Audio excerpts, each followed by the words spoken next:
27वीं आईनी तरमीम इजाफी शिकों के साथ सेनेट से मंजूर। 64 अरकान ने तरमीम के हक में जबकि 4 ने मुखालफत में वोट दिया। बिल में शामिल 8 तरमीम की शिक पार मंजूरी।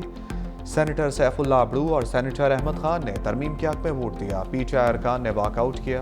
वफाकी वज़ीर कानून आज़म नज़ीर ताड़र ने तहरीक पेश करते हुए कहा कि आईनी तरमीम में कुछ वजाहतें ज़रूरी थीं। आर्टिकल 6 में तरमीम की गई। 18वीं तरमीम में कहा गया था कोई अदालत मार्शल लॉ की तौसीक नहीं करेगी। वफाकी आईनी अदालत को भी शिक में शामिल किया गया है। चीफ जस्टिस ऑफ पाकिस्तान की पोजीशन को वाज़ेह किया गया। आइंदा सुप्रीम कोर्ट आईनी अदालत के चीफ जस्टिस से सीनियर चीफ जस्टिस पाकिस्तान होंगे। दूसरी जानब सदर मुमलिकत आसिफ जरदारी ने दस्तखत कर दिए। 27वीं आईनी तरमीम आइन का हिस्सा बन गई। 27वीं आईनी तरमीम पार्लियामेंट के दोनों ऐवान से मंजूर हो चुकी है।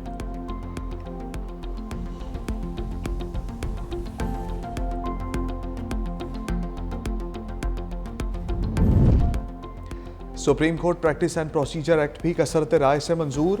प्रैक्टिस एंड प्रोसीजर से मुतालिक शिक 191 निकाल दी गई। बेंच बनाने का इख्तियार चीफ जस्टिस की सरबराही में 3 रुकनी कमेटी को दिया गया। कमेटी में चीफ जस्टिस सुप्रीम कोर्ट के अलावा सीनियर तरीन जज भी शामिल होंगे। बेंच बनाने वाली कमेटी के तीसरे रुकन जज चीफ जस्टिस के नामजद करदा होंगे। कमेटी बेंच बनाने का फैसला अक्सरियत से करेगी।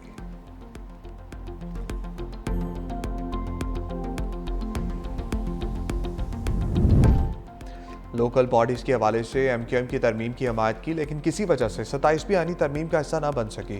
वज़ीर-ए-आज़म शहबाज शरीफ की कौमी असम्बली में वजाहत। कहा MQM को यकीन दहानी करवाई है कि पीपल्स पार्टी और दीगर इत्तेहादी जमातों से मुशावरत करके मामले को तय कर लेंगे।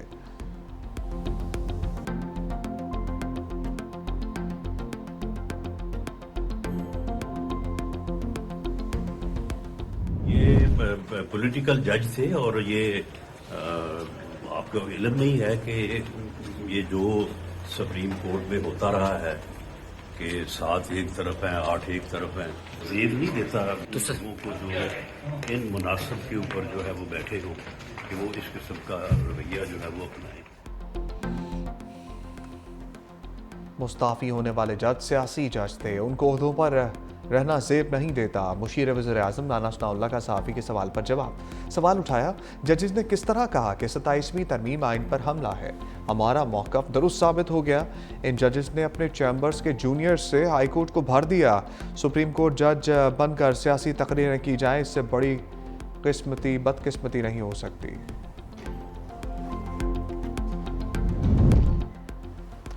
जब 20वीं और 27वीं आईनी तरमीम के बाद कौन सी अदालत रह गई? साबिक स्पीकर कौमी असम्बली असद कैसर का सवाल। 365 न्यूज़ से गुफ्तगू में कहा तरमीम के बाद अदालती ढांचा मौसर नहीं रहा। आईनी तरमीम के बाद अदलिया अपनी हैसियत खो चुकी। हुकूमत ने तरमीम के जरिए अदलिया का किरदार महदूद कर दिया। हम जजेस के साथ नहीं, उस जज के साथ हैं जिसने बहादुरी दिखाई। हम जज के मौक़िफ़ की मुकम्मल हमायत करते हैं। असद कैसर का 2 बजे मुकम्मल लाहे अमल देने का ऐलान।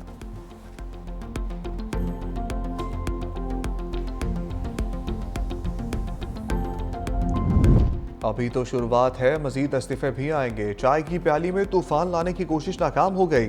फैसल वाबचा का एक्स पर बयान। कहा हलचल का जिक्र 3-4 दिन से कर रहा था। जिन के इस्तीफे आते रहेंगे फौरी मंजूर भी कर लिए जाएंगे। किसी ने कोई तीर नहीं चलाया। वैसे ही सर्विस में वक्त कम ही बचा था। याद रखें ये लफ्ज़ अब प्रॉक्सीज का हिसाब होगा। कौम को अब समझ आ गई होगी कौन किस किस मखसूस पार्टी का सहूलतकार है।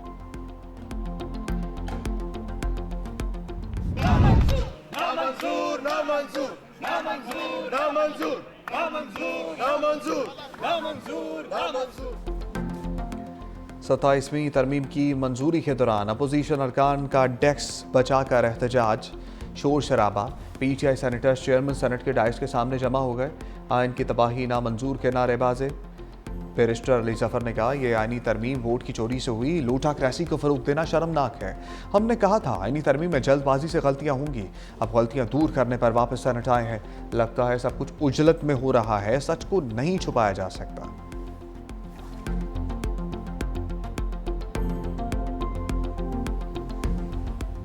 आप खड़े होके फ्लोर क्रॉसिंग को प्रमोट कर रहे हैं। How can you say that thing while sitting there? आपको कहना चाहिए था कि आप लोग साहब आपकी पार्टी ने जो आपको कहा हुआ है वो माने। मैंने रेफरेंस दिया कि किसने पहले भी कहा है, ना आपकी पार्टी ने कोई लिख के रेफरेंस भेजा है।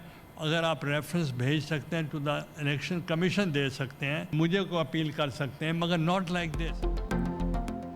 पीछे रहनुमा सेनेटर हुमायूं अहमद का चेयरमैन सेनेट पर फ्लोर क्रॉसिंग की हौसला अफजाई का इल्ज़ाम। कहा सैफुल्लाह अबड़ू ने पार्टी पॉलिसी के खिलाफ वोट दिया, चेयरमैन सेनेट को एक्शन लेना चाहिए था। चेयरमैन सेनेट ने कहा मेरे पास अभी तक किसी रुकन का तहरीरी इस्तीफा नहीं आया। चेयरमैन सेनेट यूसुफ रजा गिलानी बोले पार्टी फ्लोर क्रॉसिंग पर इलेक्शन कमीशन को रेफरेंस भेज सकती है, जुबानी इस्तीफा देने से कोई मुस्ताफी नहीं होता।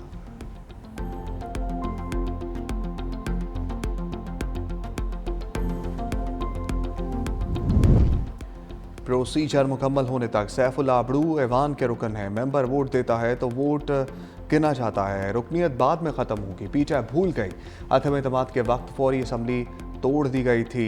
वज़ीर ख़ारजा इसहाक़ डार का सेनेट से खिताब। कहा अपोजिशन को कमेटी में जाना चाहिए था, शायद ये दुरुस्तगी वहीं हो जाती। अगर पार्टी पॉलिसी के खिलाफ वोट है तो वो कानूनी रास्ता इख्तियार कर सकती है।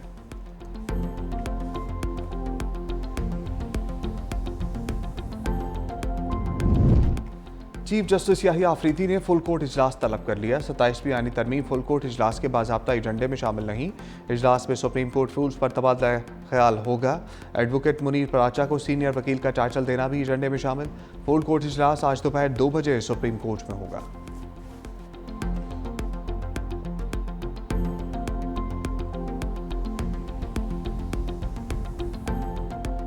प्लेयर्स ने बहादुरी के साथ ये फैसला किया, यहाँ रहने के लिए उनको बहुत ज़्यादा कंसर्न थे, लेकिन हमने कोशिश की कि वो सारे के सारे कंसर्न दूर करें। हमारे फील्ड मार्शल ने खुद उनके डिफेंस सेक्रेटरी से बात की और उनको कन्विंस किया और पूरा शोर कराया सिक्योरिटी के लिए। और जिस तरह वो हमारे स्टेट गेस्ट हैं उनको हम उसी तरह का प्रोटोकॉल दे रहे हैं, उसी तरह की सिक्योरिटी दे रहे हैं।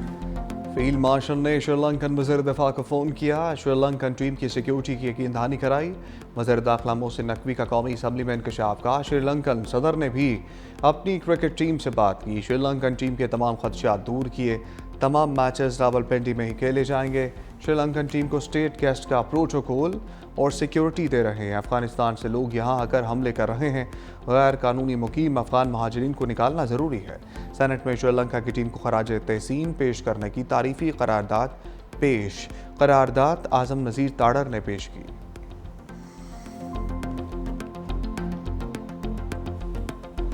Terrorism clean bold. Pindi stadium में पाकिस्तान और श्रीलंका की टीमों का शानदार इस्तकबाल। शायकीन ने खिलाड़ियों पर फूलों की पत्तियां निछावर की।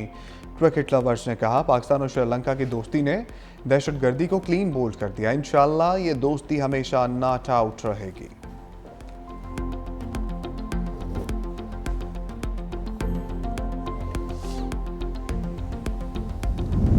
वाना कैडेट कॉलेज पर हमला करने वाले तमाम दहशतगर्द अफगान शहरी निकले। मनसूबाबंदी अफगानिस्तान में की गई। हमले का आतमी हुक्म खारजी नूर वली महसूद ने दिया। सिक्योरिटी ज़राए के मुताबिक दहशतगर्द पूरी कार्रवाई के दौरान अफगानिस्तान से मिलने वाली हदायत पर अमल पैरा थे। हमले की मनसूबाबंदी खारजी जाहिद ने की। खारजी नूर वली महसूद के हुक्म पर हमले की जिम्मेदारी जैशल हिंद के नाम से कबूल की। खारजी नूर वली फतनल खवारिज से जिम्मेदारी हटाना चाहता था, इसीलिए हमले के दौरान बनाई गई वीडियो में खारजी बार बार उर्दू में बात करते हुए जैशल हिंद का नाम लेता रहा। हमले के लिए तमाम साजो सामान अफगानिस्तान से फराहम किया गया, जिसमें अमरीकी साख्ता हथियार भी शामिल थे। हमले का मकसद पाकिस्तान में सिक्योरिटी खदशात बढ़ाना था, जो कि भारतीय एजेंसी रॉ की डिमांड थी। हमले में मारे गए अफगान दहशतगर्दों की शनाख्त ने तमाम शकूक व शुबहात खत्म कर दिए।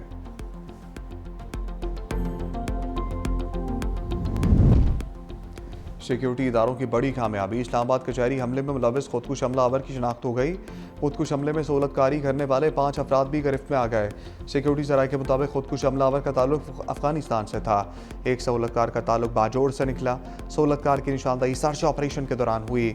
हमले में मदद देने वाले 5 अफराद को रावलपिंडी और इस्लामाबाद के मुख्तलिफ इलाकों से हिरासत में ले लिया गया। किस सहूलतकार ने हमलावर को क्या क्या मदद की, उसका तयन हो रहा है। पुलिस के मुताबिक खुदकुश हमलावर गोलड़ा से पहले एक ऑनलाइन राइड के जरिए 26 नंबर चुंगी से आया था। गोलड़ा से कचहरी तक हमलावर ने मास्क पहने रखा।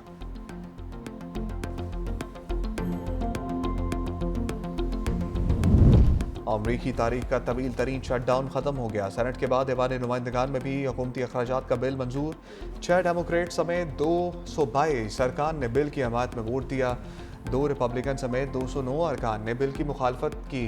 सदर डोनाल्ड ट्रंप ने बिल पर दस्तखत भी कर दिए। आर्जी फंडिंग बिल की मंजूरी से हुकूमत के लिए 30 जनवरी तक फंड्स फराहम किए जा सकेंगे। हुकूमत को माली सरगर्मियों बगैर रुकावट जारी रह सकेंगी।